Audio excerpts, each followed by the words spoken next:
¿Mucho ruido de fondo atrás de fuera? Que se falta gente. No, fuera no hay ningún que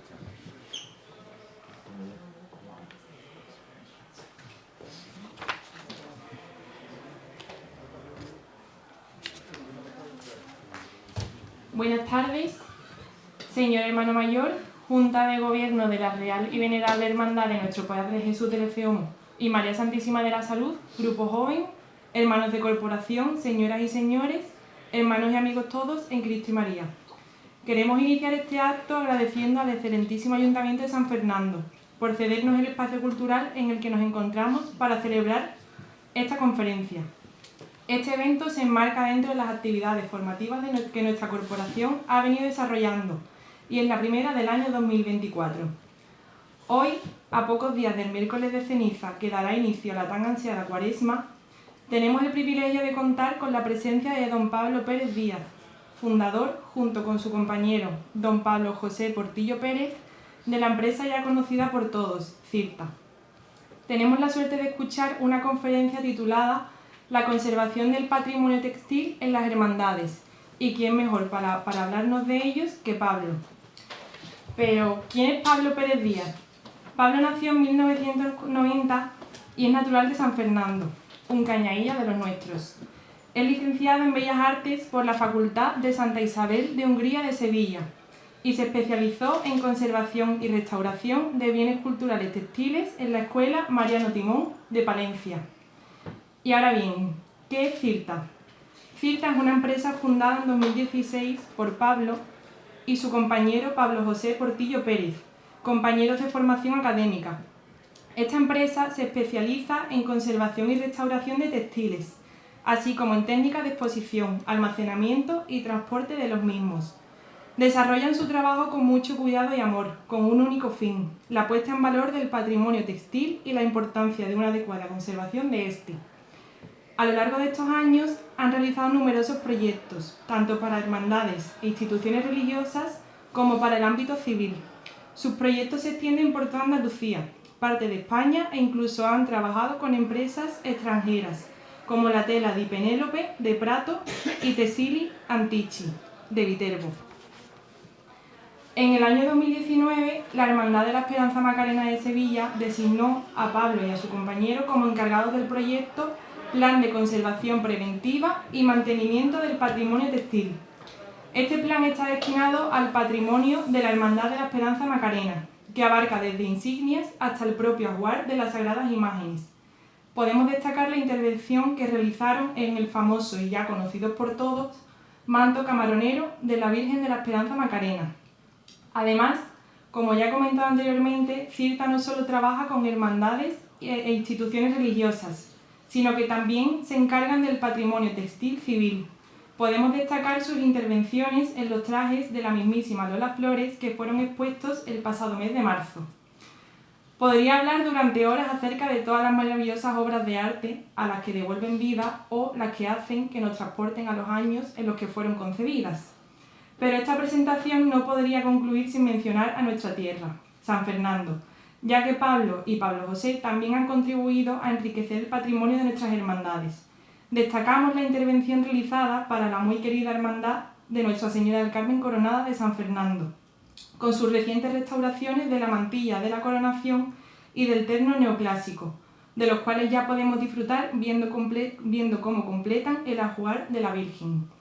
En conclusión, un extenso currículum que avala el buen hacer de Pablo y su compañero Pablo José, fundadores de CIRTA. Y sin más preámbulos, le cedo la palabra a Pablo.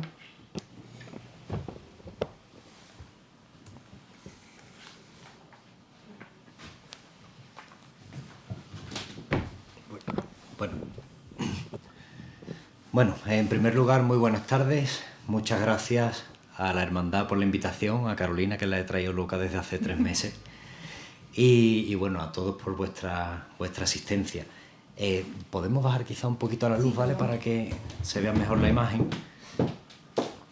Bueno, pues como bien ha comentado ya Carolina, vamos a hacer una introducción sobre la conservación del patrimonio textil en las hermandades. Voy a hacer un repaso, ¿no?, de todas las piezas que conforman ese rico patrimonio textil que atesoran estas corporaciones y bueno, pues un poco aprovechando pues el trabajo al que nos dedicamos nosotros, pues hacemos un repaso pues de los tratamientos, ¿no?, destinados a conservar y poner en valor este patrimonio. Hay que tener en cuenta una cosa: las hermandades, como todos saben ya, atesoran un patrimonio muy amplio. Edu, perdona, porque yo esto no sé, hijo, si se escucha bien o no. ¿Sí? Vale.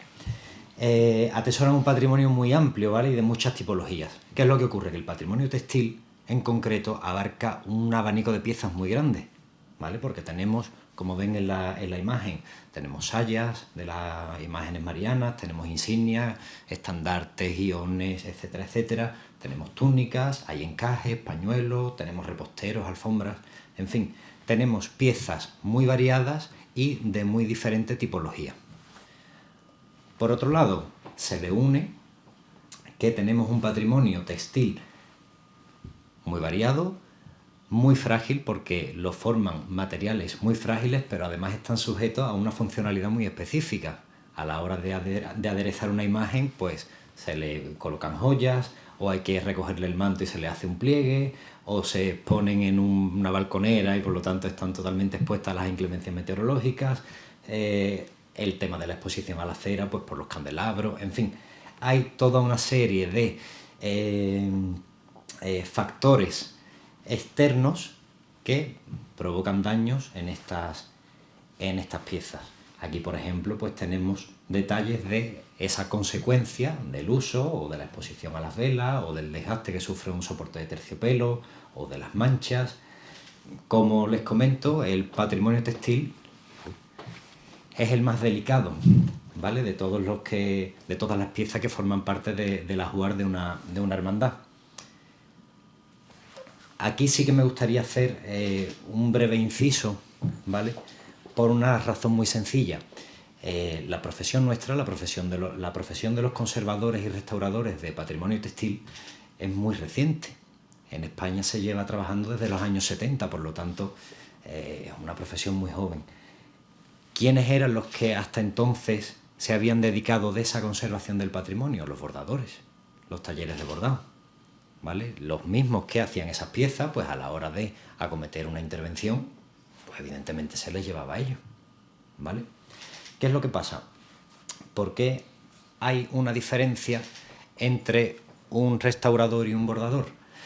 La principal es porque nosotros no hacemos obras nuevas, ¿vale?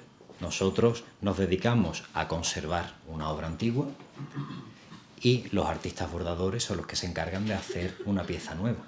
Eso es lo primero. Lo segundo, que es la formación que los restauradores, la formación académica que ya un conservador restaurador tiene en el patrimonio, los bienes culturales en general y en el textil en particular, cuyos estudios van enfocados precisamente a eso, a la salvaguarda de esas piezas patrimoniales. ¿Qué es lo que ocurre? Pues como les contaba, hasta que surge un poco esta profesión de los conservadores restauradores textiles, las intervenciones que se venían acometiendo en las piezas bordadas, y esto es algo que se viene haciendo desde el siglo XVI, o sea que no es una cosa nueva. En el caso de una pieza bordada, ¿qué ocurría? Como todos saben, un tejido es muy frágil. Frente a la fragilidad del tejido, los bordados, que están hechos con hilos metálicos, al ser metal, pues resiste más, ¿no? Cuando una pieza estaba deteriorada, pues la solución que había para seguir dándole uso a la prenda era recortar el bordado y trasladarlo a un nuevo tejido. Eso lo hemos oído todo el mundo, ¿vale? Esos son los traspasos de bordado a nuevo soporte. ¿Qué es lo que pasa? Que una intervención de estas características conlleva una serie de riesgos, ¿vale? Lo mismo que también antiguamente, cuando se intervenía una imagen, se repolicromaba, se repintaba, o si el brazo no le gustaba y se le cambiaba. Eran intervenciones que en su momento estaban bien, pero hoy, con la perspectiva patrimonial que hoy se tiene, son intervenciones más chocantes y, bueno, que se siguen haciendo, pero no se plantean tanto, ¿no? En el caso de los bordados, ¿qué es lo que ocurre a la hora de recortar un bordado y trasladarlo a un nuevo soporte? ¿Vale? Para empezar, estamos alterando esos valores intrínsecos que tiene la pieza, porque cuando en un taller de bordado un diseñador o una diseñadora dibuja una pieza, ese trabajo creativo, eso se termina plasmando luego también en la pieza. Luego el trabajo técnico de quien borda, eso se queda ahí. La elección del tejido base, cómo se perfila, qué canutillo pongo, qué lentejuela. En el momento en el que traspasamos el bordado, recortamos, quitamos el tejido base, quitamos los perfilados, quitamos lentejuela, todo ese trabajo que ahí se ha creado se desecha, ¿vale? Por lo tanto, estamos destruyendo parte de esa obra original que se ha hecho en esos talleres de bordado, ¿vale? Alteramos, como comento, los valores intrínsecos de la pieza, eliminamos elementos originales, alteramos el diseño original. ¿Por qué? Porque cuando se traslada la pieza hay que perfilar piezas nuevas o para que no se vean los restos del tejido anterior, en fin, piezas que eran muy sutiles ya con el perfilado empiezan a ganar más volumen, por lo tanto siempre suele haber al menos una cierta alteración, ¿vale? En este vídeo, por ejemplo, pues pueden ver un detalle de un proceso en el que se comienza a despojar a Esto es una pieza de 1853, ¿vale? Que se va a trasladar el bordado a otro soporte. Ahí, por ejemplo, se está deshaciendo ese perfilado y se están quitando elementos que están en perfecto estado. Entonces, esto, aunque se ha venido haciendo tradicionalmente, en la actualidad, a ojos de personas que nos vemos en la obligación de conservar el patrimonio, pues esto es muy fuerte, porque ahí se está destruyendo una pieza de 1853, que sí que se va a continuar usando, pero no podemos tirar a la basura un terciopelo de seda de esa época, ni todas esas pequeñas lentejuelas, ni todos esos pequeños detalles. Eso forma parte de la obra original, ¿vale? Entonces, este tipo de intervenciones, como comento, se han venido haciendo tradicionalmente, pero son muy agresivas. Y ya por no hablar, pues, cuando son de piezas históricas, ¿no? Aunque yo defiendo que incluso en una pieza que se borde hoy en día, tampoco hay que hacerla, porque dentro de 200 años esa pieza tendrá 200 años. Por lo tanto, la pieza que se concibe hay que verla desde ese momento como una obra de arte en sí. Luego otro tema que hay, el tema de las limpiezas, ¿vale? En las hermandades, y eso es algo ya no de los talleres de bordado, sino de las hermandades en sí. Los métodos de limpieza han sido siempre, pues, o con miga de pan, o con goma, o con bicarbonato y harina, y con cepillo. ¿Por qué? Porque era la forma tradicional en la que se hacían ese tipo de intervenciones. ¿Por qué? Pues porque como son hilos metálicos, la plata se ha limpiado de toda la vida con bicarbonato, pues se espolvoreaba la pieza con bicarbonato. Claro, ahora encima con el cepillo se realiza esa acción, pero ahí no se controla si hay alguna lentejuela medio suelta, se termina soltando, o tampoco se limpia por igual la misma zona, insiste más en una zona que en otra, además de la agresividad que implica esa fricción. Eso que es lo que hace que, como ven en esa imagen, los hilos metálicos no es un cable de oro ni un cable de plata, ¿vale? El hilo metálico es un alma interna de seda envuelta en una laminilla muy fina de plata sobredorada o plata y cobre bañada en oro, ¿vale?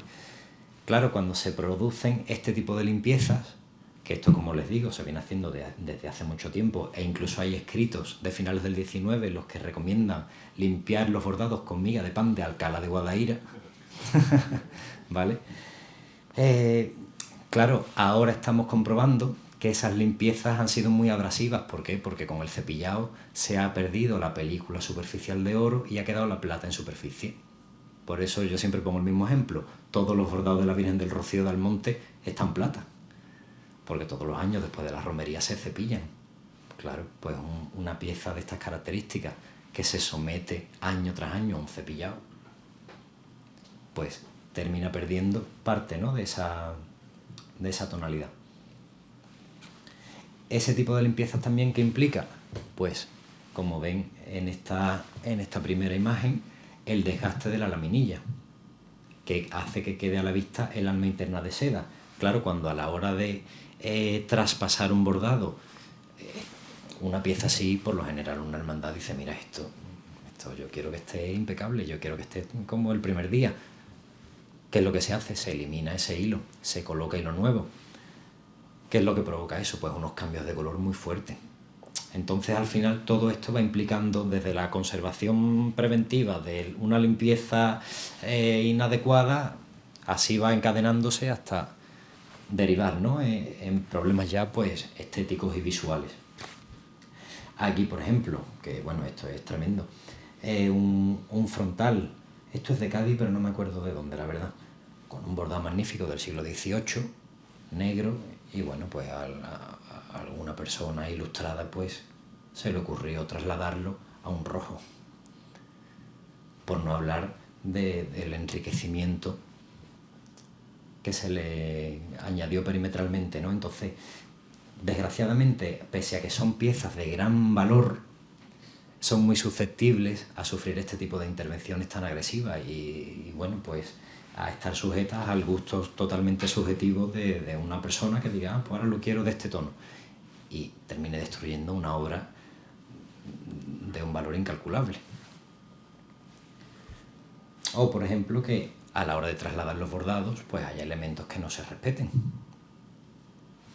Por lo tanto, estamos alterando lo que decía, ese diseño previo de una persona que ha estado meses y meses y meses quebrándose la cabeza para dibujar. El ejemplo más claro que tenemos es la capa de la Virgen del Carmen de San Fernando. Hoy afortunadamente recuperada gracias a Juan Guerrero y Lola.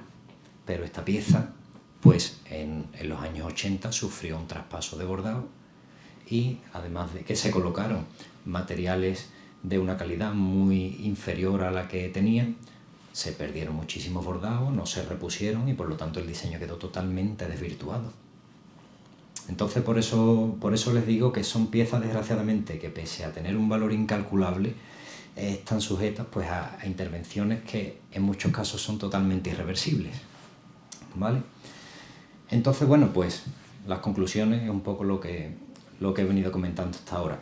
En contraposición a esto, pues está nuestra profesión, ¿vale? Estamos los conservadores, restauradores de bienes culturales. En nuestro caso concreto, pues textil. Lo mismo que está Pedro Manzano, Carlos Peñuela, en fin, muchos profesionales, ¿no?, dedicados a pintura, escultura, y hay personas que están dedicados a documento gráfico, pues nosotros nos hemos especializado en textil. ¿Cuál es la principal particularidad de nuestra profesión? Que nosotros trabajamos sujetos a unos criterios que nos vienen impuestos de manera internacional, ¿vale? Existen una serie de cartas publicadas por distintos organismos destinados a la salvaguarda del patrimonio, museos, etcétera, etcétera, de distintos puntos de Europa y demás, en la que se recogen los principales criterios que se tienen que tener en cuenta para conservar los bienes culturales. Y nosotros lo que hacemos es que lo centramos al textil, simplemente, pero trabajamos de la misma forma o con los mismos criterios que se trabaja en el Museo del Prado o en el Museo de Bellas Artes de Sevilla, ¿vale? ¿Cuáles son esos criterios? Por comentarlos aquí brevemente: criterio de conservación, respeto máximo por el original, mínima intervención. Mínima intervención no quiere decir que seamos unos vagos y que no queramos trabajar, simplemente que la restauración no tiene como meta el poner una pieza más bonita, la restauración tiene como meta frenar un daño. Si el daño que tiene el manto está en una esquina, se interviene en esa esquina, no hay por qué tocar una zona que está en perfecto estado. ¿Vale? Volviendo al tema de los pasados, que se ha dado el caso. En Sevilla se ha dado el caso de traspasar un manto porque se le hizo un 7 a la altura de la cabeza. Y se traspasó el manto completo. Pues un trabajo totalmente innecesario, ¿vale? Es un poco a lo que voy. Reversibilidad de tratamientos y materiales. ¿Por qué? Porque la profesión nuestra, como les comento, es muy reciente, por lo tanto está sujeta a continuas investigaciones, hay nuevos materiales, nuevas técnicas, nuevas metodologías, por lo tanto, todos aquellos materiales que nosotros incluyamos en una obra, ¿vale?, para empezar tienen que ser estables y no deben alterar la obra en absoluto. Y para continuar, si en algún momento entendemos necesario sustituir alguno de ellos, se puede hacer, ¿vale? Porque los procedimientos con los que los hemos aplicado permiten esa reversibilidad. Y la discernibilidad de las intervenciones. El público debe saber qué es original y qué es intervención, aunque luego se integren perfectamente. Cuando hablo de todos esos valores intrínsecos que tiene una obra de arte, pues en este caso, por ejemplo, una pieza de 1853, aquí tenemos valor histórico. Es una pieza con mucha antigüedad que conserva todos sus materiales originales, ¿vale? Desde el tejido principal, el encaje, el tejido de forro, todo lo que están viendo salió así, un poco en mejor estado, del taller del bordador, en este caso Manuel María Ariza en Sevilla. Valor histórico, valor artístico, como comentaba, la creatividad del diseño, la forma de trabajar ese bordado, todo eso hace que la pieza cobre un valor documental. ¿Por qué? Porque en este caso, al ser una pieza que nunca se ha alterado, tenemos una obra tal y como fue concebida en el taller de este bordador, lo que nos está permitiendo conocer cómo era su forma de trabajo, de qué manera perfilaba, de qué manera hacía un punto concreto, ¿vale? Cuando una pieza se traspasa, pues hay muchos detalles que se pierden, por lo tanto es información, lo mismo que aquí cuando se empezaron a sustituir los candeleros genoveses, o aquí o en Cádiz, donde fuera, toda esa información, eso se perdió, ¿vale? Y era una forma de estructurar las imágenes genovesas muy interesante que venía de Génova, evidentemente, aunque se hiciera aquí.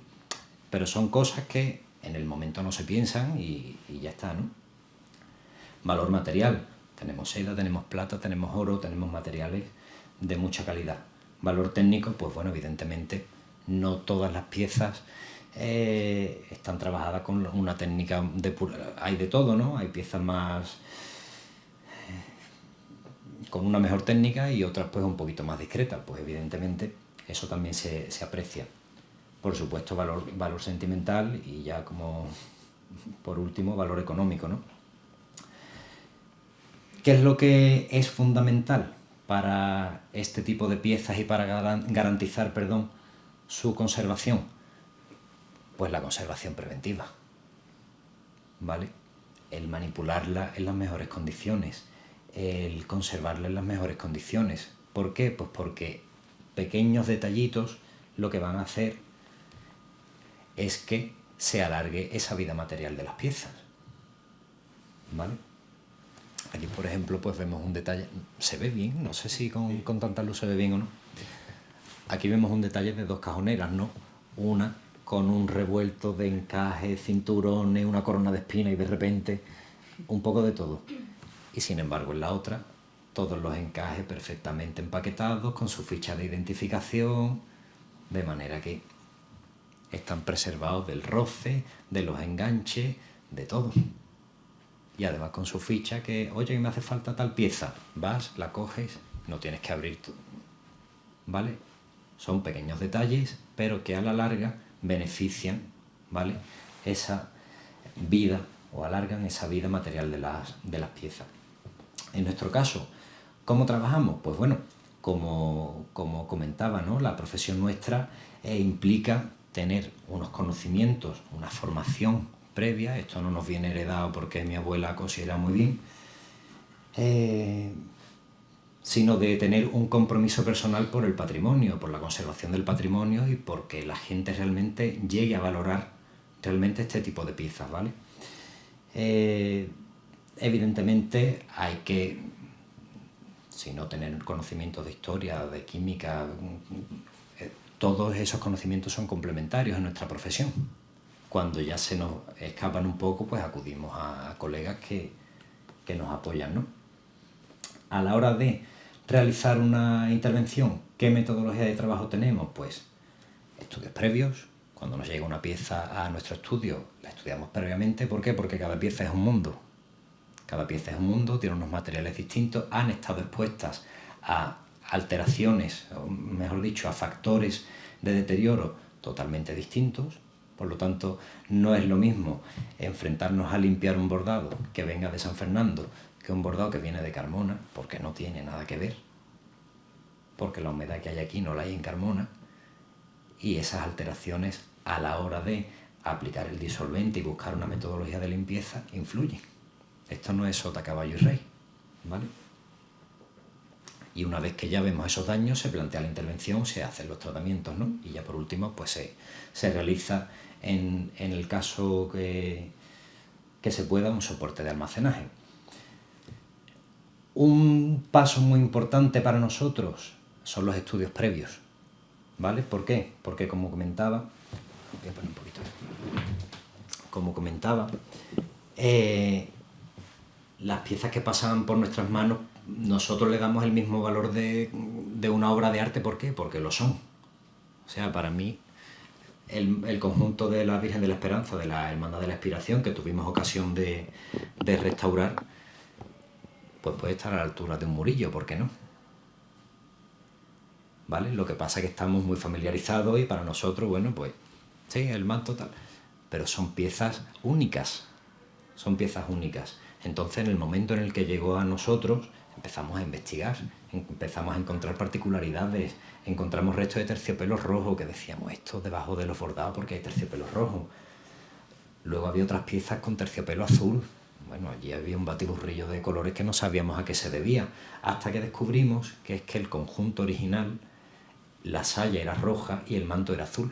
Y en un momento dado se descompuso todo para conformar el manto verde actual, ¿vale? Pero todas esas pistas estaban escondidas.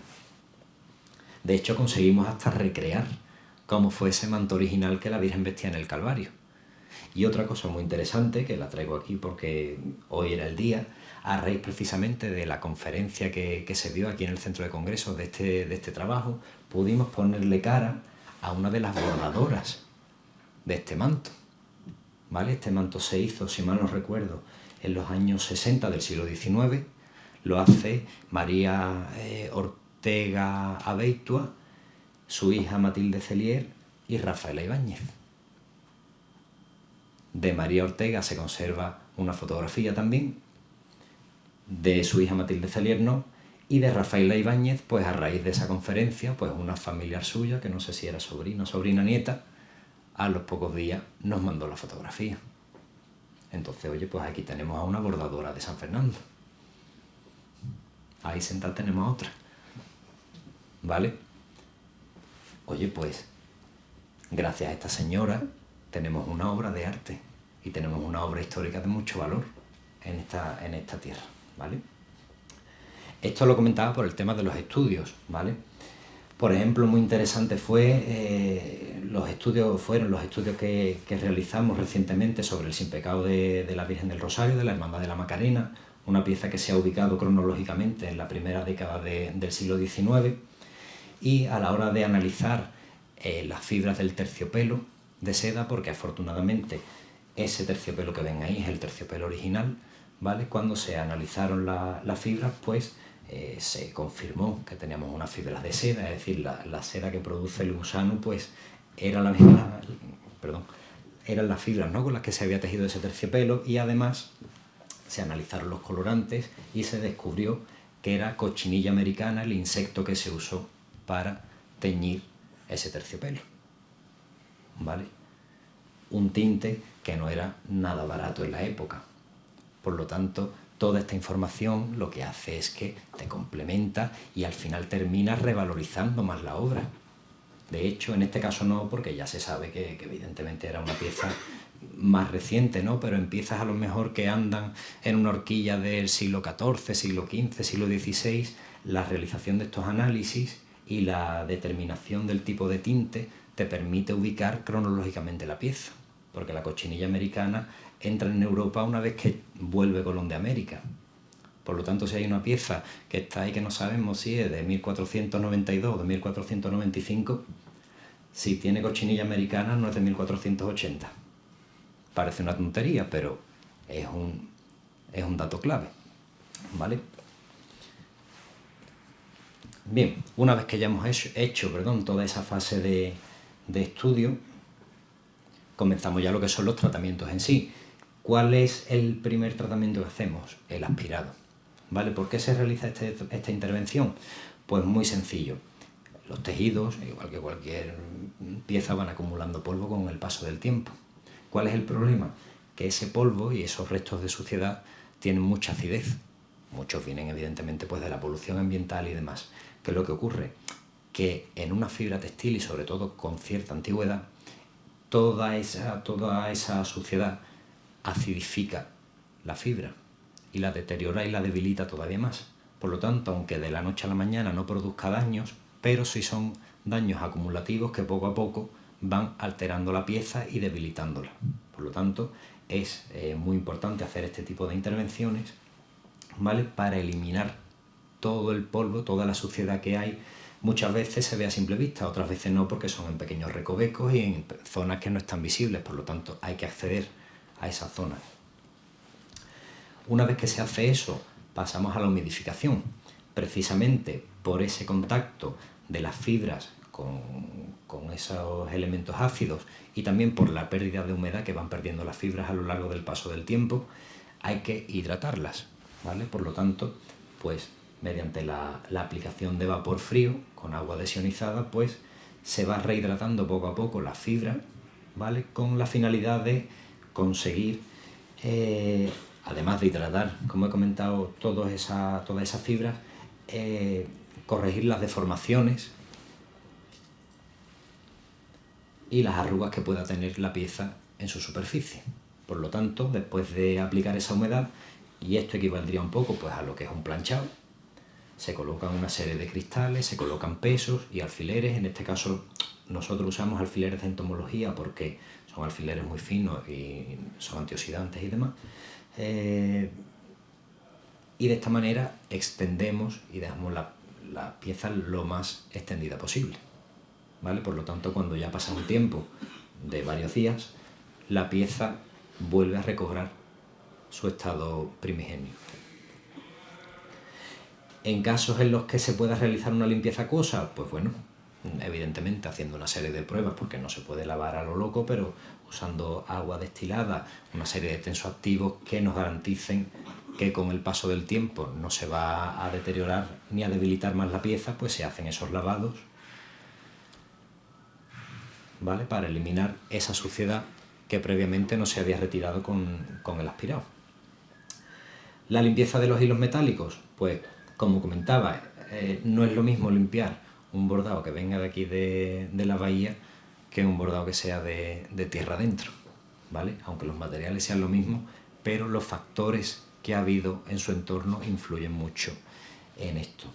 Entonces, en este caso, por lo general, dado que tenemos metal en la constitución de esos hilos, sí podemos hacer una limpieza por métodos físico-químicos, ¿vale? Se emplean una serie de disolventes, evidentemente testados previamente, se saben que garantizan tanto la eliminación de la suciedad como la no alteración de ese baño de oro que tienen los hilos, ¿vale?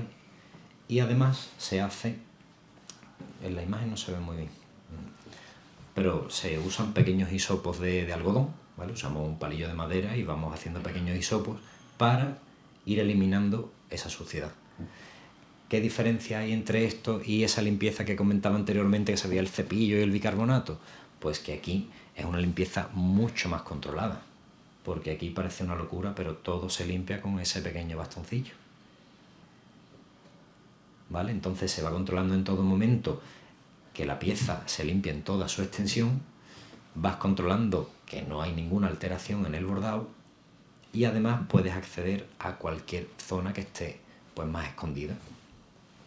Y aquí, por ejemplo, pues podéis ver, ¿no?, un proceso de limpieza. Esta pieza es de Marchena, es el dosel del corpus de la parroquia de San Juan de Marchena y es una pieza de 1772 que conserva hasta su terciopelo original, o sea, la estáis viendo, sobre todo en esta mitad, pues como salió del taller del bordador, que era Vicente Bazo, por cierto, que se conoce que era un bordador del puerto de Santa María, pero terminó en Sevilla trabajando. Luego, la eliminación de cera, lo que comentábamos al principio, hay este tipo de piezas que se conservan en las hermandades, están sujetas a una funcionalidad y a unos agentes de deterioro muy concretos, ¿vale? Por lo tanto, el tema de la cera, sobre todo en un manto procesional, es pues bastante frecuente, ¿no? Por lo tanto, la retirada de estos depósitos de suciedad suelen ser bastante complejas. Ese detalle, por ejemplo, esto es un detalle del manto de la Virgen del Rosario de San Vicente, de Sevilla, ¿vale? Y aquí, ¿qué es lo que había pasado? Cuando nos llega a nosotros este manto, se había limpiado en anteriores ocasiones, pero no había sido una limpieza muy efectiva. ¿Por qué? Pues porque habían usado decapadores, secadores de pelo, etcétera, etcétera, y lo que habían hecho era derretir la cera e impregnar el terciopelo. No la habían retirado, sino que la habían derretido en el interior. Por lo tanto, el terciopelo estaba totalmente acartonado, ¿vale? Además de eso, como estaba el manto lleno de polvo, pues todo ese polvo se quedó impregnado en la fibra. Por lo tanto, literalmente sonaba así, como un cartón auténtico. Por lo tanto, se tuvo que ir retirando cera, aspirando, retirando cera, aspirando, así consecutivamente, hasta que se consiguió eliminar la totalidad de esa cera, e incluso ahí en ese detalle se puede ver el cambio de tono, porque el terciopelo también tenía una tonalidad grisácea, puesto que claro, tenía ahí cera de años, ¿vale? Y ahí en ese detalle pues se puede ver un poco el cambio, ¿no? Esto, por ejemplo, que ha sido una pieza que se ha presentado hace muy poquito, el manto de salida de la Soledad de San Lorenzo, tenía este problema, tenía otros cuantos, pero bueno, este era el más acusado. Y bueno, sobre todo, conforme se llega al pico, pues verán que el tono negro del terciopelo va virando a gris. ¿Y por qué no continuaba, que si no ya era blanco? ¿Vale? Y bueno, pues este es el aspecto de la pieza en la actualidad, ¿no? Una vez que ya se ha restaurado. Tratamientos de consolidación. Aquí con la mantilla de la Virgen del Carmen, la consolidación es un tratamiento que se hace para devolverle la consistencia que han perdido, pues, piezas que están muy delicadas. Y bueno, en el caso de las hermandades quieren volver a usarla, porque bueno, al fin y al cabo son piezas que tienen una funcionalidad concreta. Por lo tanto, nosotros siempre apostamos por restaurarlas, conservarlas, pero que sigan cumpliendo su uso, ¿no?, para el que fueron concebidas. Entonces, pues bueno, en este caso, por ejemplo, que fue un trabajo bastante complejo, pero muy agradecido, se tuvieron que consolidar uno por uno pues los más de 300 cuadraditos que componen la toca, de 2 por 2 centímetros. Este es otro detalle de consolidación. Muchas veces, pues, por el uso, una mala manipulación o debilitamiento de los hilos de seda que fijan el hilo metálico, pues los hilos se encuentran desgarrados y con riesgo a perderse, ¿no? Por lo tanto, hay que volverlos a reubicar en su espacio. Este es un detalle del sitial del Corpus de Marchena, el bordado de una de las bambalinas, el proceso de consolidación.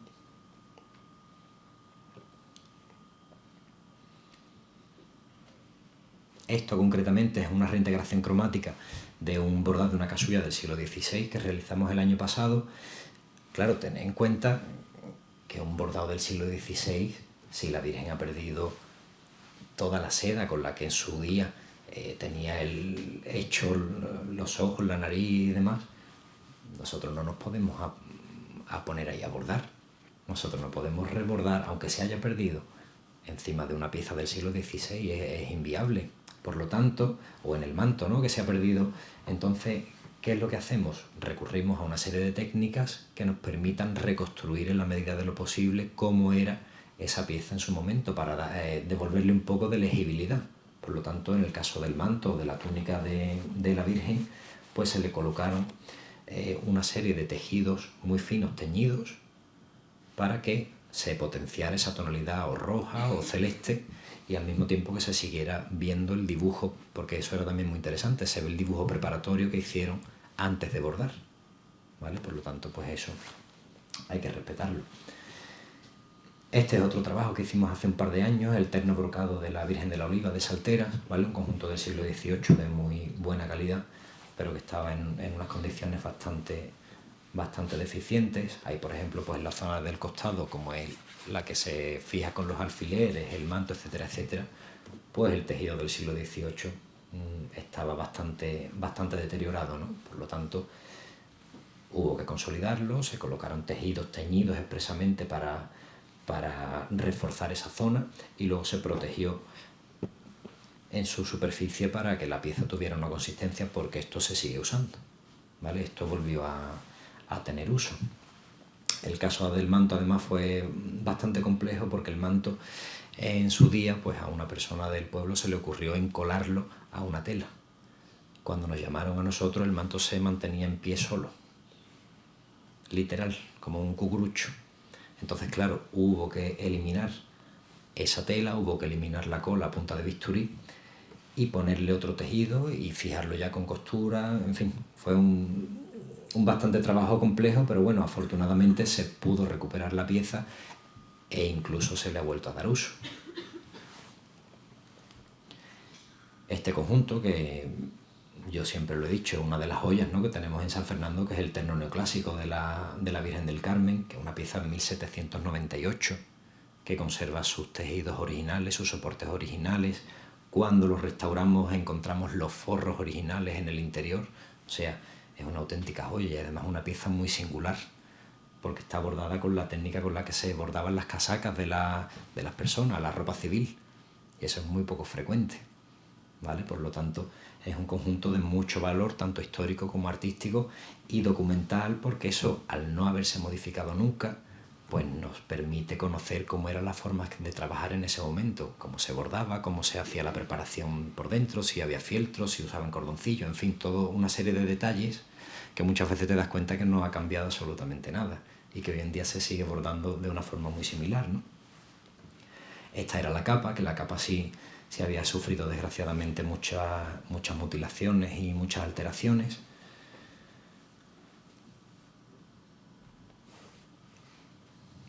La capa, en este caso, lo único que se conserva original es la zona perimetral, ¿vale? La imagen superior, que es el estado en el que nos llegó a nosotros, la habían recortado la tela antigua, la habían cosido sobre una tela dorada, tal, y luego la habían perfilado con un cordón de plástico, ¿vale? Entonces, pues bueno, evidentemente eso en la intervención se estudió eliminarlo para, pues bueno, que la pieza quedase lo más decente posible, ¿no? Y con unos materiales de más calidad. Este es un detalle del pico. Aquí, por ejemplo, una pieza que hicimos el año pasado también de Cartagena, donde, pues bueno, por el uso, sobre todo por la tensión que sufre el extremo superior por la cogida en el asta, pues el terciopelo estaba totalmente debilitado y había sufrido pérdidas bastante acusadas, por lo tanto hubo que hacer reintegraciones del terciopelo para devolver la correcta lectura a todo lo que era el perímetro de la pieza, ¿no? Este es otro detalle del manto de la Soledad de San Lorenzo. Aquí, además de la cera acumulada, no solo en superficie, sino impregnada dentro del propio terciopelo, precisamente por ese acartonamiento que había sufrido el terciopelo, con los dobleces, los pliegues y demás, el terciopelo se había ido fracturando, como un cartón literal. Eso que había provocado que el terciopelo se había deshecho. Entonces, para que no se viera la tela blanca que había en el interior, pues la habían camuflado de negro, ¿vale? Y este, pues, es un poco... Es decir, lo habían camuflado de negro porque... Es que no se ve muy bien, perdón, pero... En toda esa zona no hay terciopelo. Ahí se había perdido el terciopelo por completo. Entonces, claro, cuando llega a nosotros tenemos que estudiar cómo devolver la correcta lectura a la pieza. Por lo tanto, una vez que se eliminó la cera, una vez que se realizaron los aspirados convenientes, hubo que meter una serie de injertos de terciopelo, para lo cual hubo que hacer bastantes pruebas de terciopelos de seda, de algodón, distintas tonalidades de negro, para que una vez que esos parches se colocaran, quedasen lo más integrados posible dentro del conjunto, ¿vale? Y este sería el resultado final.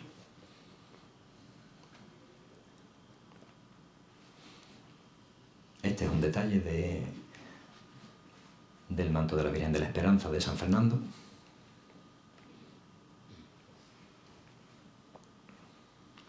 Aquí, por ejemplo, claro, ese es otro factor al que nosotros nos enfrentamos, porque la restauración textil, como hay tan pocos tejidos históricos que nos hayan llegado a nuestros días, nuestra profesión tiene un carácter muy arqueológico. Si ustedes van a un museo y ven una alfombra del siglo XII, si la alfombra tiene pues una esquina perdida, está perdida, no se rehace, ¿vale? Porque se trata de conservar el original. Nosotros tenemos esos criterios, pero es lo que también decimos. Nosotros, digo Pablo y yo, no venimos de Logroño. Entonces nosotros somos conscientes de la funcionalidad que tienen este tipo de textiles en las hermandades. Por lo tanto, al ser conscientes de que una hermandad, tú no puedes sacar a la calle un manto con la bayeta a la vista. A mí personalmente no me molesta, pero entendemos que una hermandad no. Por lo tanto, hemos tenido que plantear una serie de alternativas para reponer material que quede perfectamente integrado en el conjunto, pero sin falsear, para que la persona que se enfrente a ese manto diga, vale, esto es lo original y esto forma parte de la intervención que se hizo. ¿Vale? Hay que tener en cuenta que donde nosotros estudiamos, allí en Palencia y en Burgos, las imágenes que procesionan en Semana Santa están en el Museo Nacional de Escultura, en Valladolid. O sea que ya con eso os digo mucho.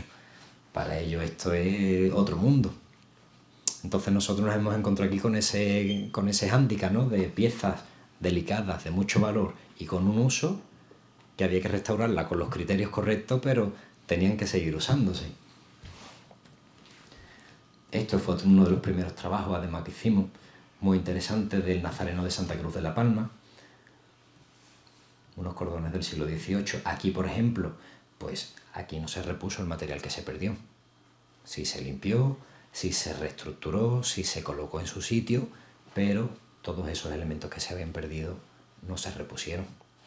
También porque hoy por hoy no hay nadie que haga este tipo de piezas. Mejor dicho, sí hay quien las haga, pero hay muchos materiales que ya no se fabrican, eso sí. Hay muchos materiales que ya han dejado de fabricarse, por lo tanto no teníamos acceso a ellos. Y ya por último, y ya termino, que estoy hablando bastante me parece a mí, una vez que tenemos la intervención hecha, hacemos los soportes, ¿vale?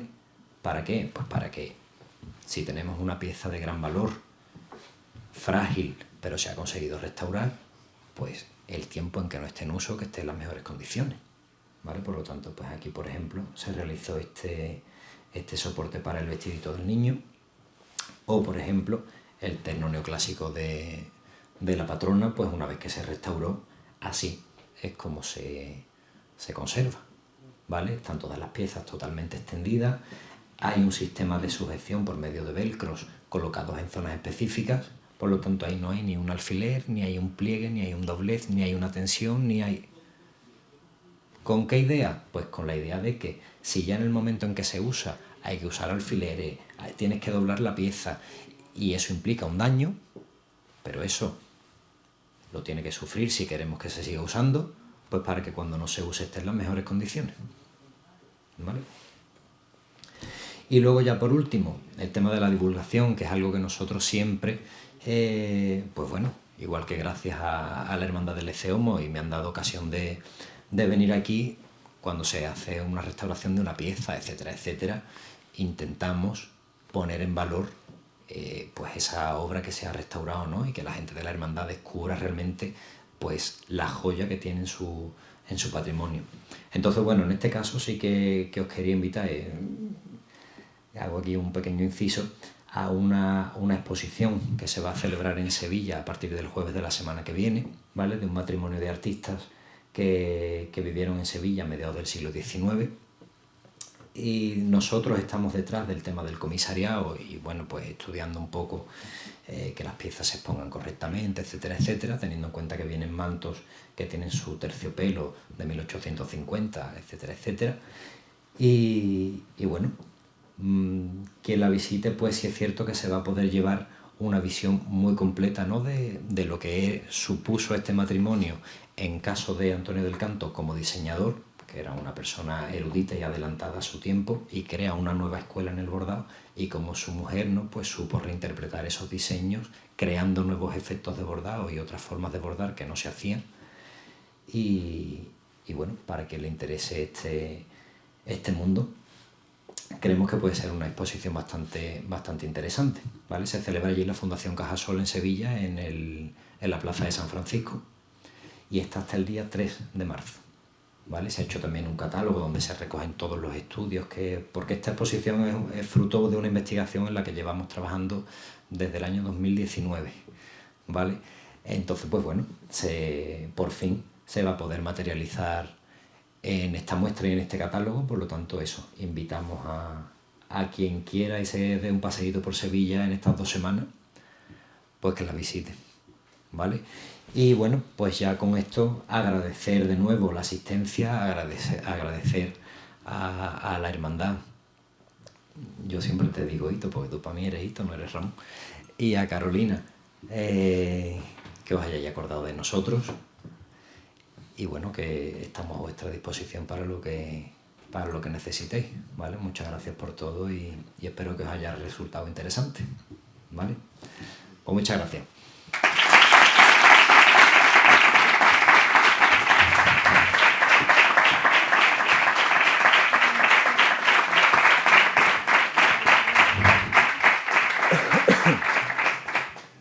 Pues nada, Pablo, muchísimas gracias por esta clase magistral. Y nada, a continuación el hermano mayor, Ramón, va a hacer entrega de un obsequio en nombre de la hermandad, como recuerdo.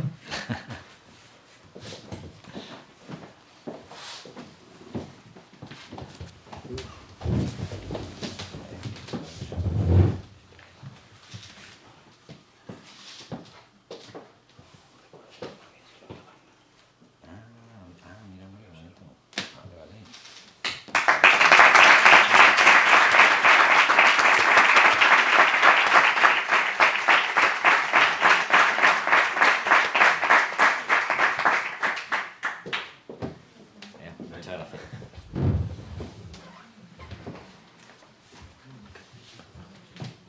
Pues gracias a todos por vuestra asistencia y damos por concluido el acto. Gracias.